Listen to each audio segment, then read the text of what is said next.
Here's another cool thing about memories.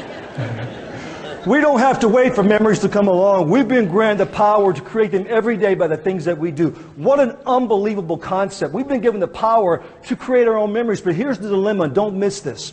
Sometimes we can get so caught up in being successful and achieving something that we forget to enjoy the moment.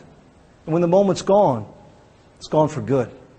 That kid's first step, first tooth, first hit in a baseball game, first word, you can't get that stuff back. Sometimes you've got to slow down and enjoy the moment. I love this quote from the Chronicle books. It simply says, the journey is the destination. Haven't you ever accomplished a goal or dream, look back and go, wow, it was great to accomplish that, but the journey, that's what meant so much. Don't miss the journey. Slow down and enjoy the journey. I was driving one time from Atlanta, Georgia to Greenville, South Carolina. I got about halfway, stopped into the McDonald's, and there was a kid behind the counter as I went to leave. And he's about 16, 17-year-old boy from Georgia. So as I passed by him, I said, hey, how much further until I get to Greenville?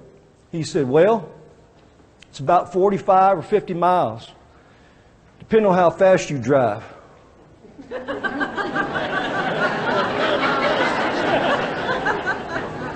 But sometimes you got to slow down and enjoy the journey. You got to create those memories that last. I mean, it's great to save your hard-earned money and put that back, and I do the same thing, but I learned a long time ago, sometimes you got to spend some of that money on a younger man and a younger woman.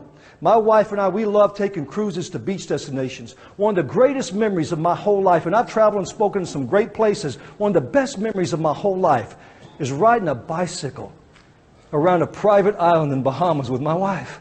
Man, I love that. I've done that twice. It's just a simple thing like that. We went to a big tower and looked at over all the water in the Bahamas. I love that. It could be something as simple as a walk in the park with somebody you love, or maybe golf with your buddies. We got some golfers here. Anybody here ever had a hole-in-one? Got a hole-in-one? Okay, I believe that guy, he's lying. I can tell over there. You're lying, sir. I play competitive golf on the AM Tour. I've never had a hole-in-one. My wife is an 18 handicap. She's had a hole-in-one. It's a great memory for her. It's a haunting memory for me because she brings it up all the time. But even something like volunteering at a place where people need you can create the memory of a lifetime for you and for them. So make this a mental point.